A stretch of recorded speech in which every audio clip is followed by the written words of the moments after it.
Sa kabila. Hi guys. Doon na lang tayo. Sige po, doon na. Saan daw? Anong pagkakaiba nun? Pasukan lang. Welcome po sa Bonbon Beach. Isa lang ba pupuntahan? Apo, isa lang. Bonbon lang din po. Pero isa lang naman yung pupuntahan nun. Oh, para wala pala eh. Sige, dito na lang. Bakit may gano'n? Kaya nga. Kukuha tayo ng cottage. Hindi na wala naman tayong pagkain eh. Yung pagkain yung reason niya. Diba alis tayo agad? Hi guys, andito po tayo sa Bonbon Beach.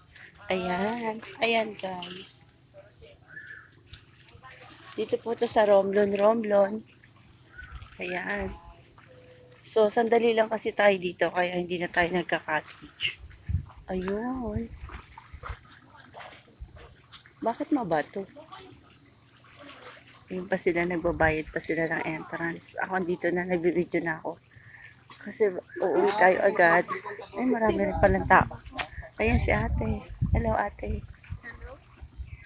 Dito po may Bonbon Beach? Opo, ito po. Ito na yun, no?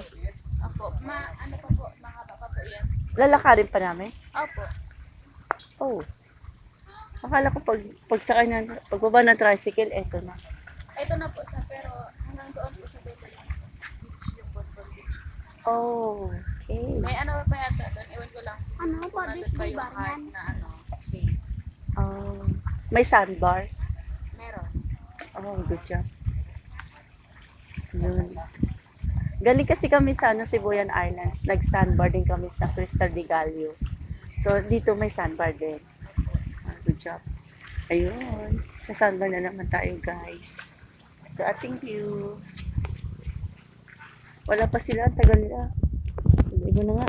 Dali.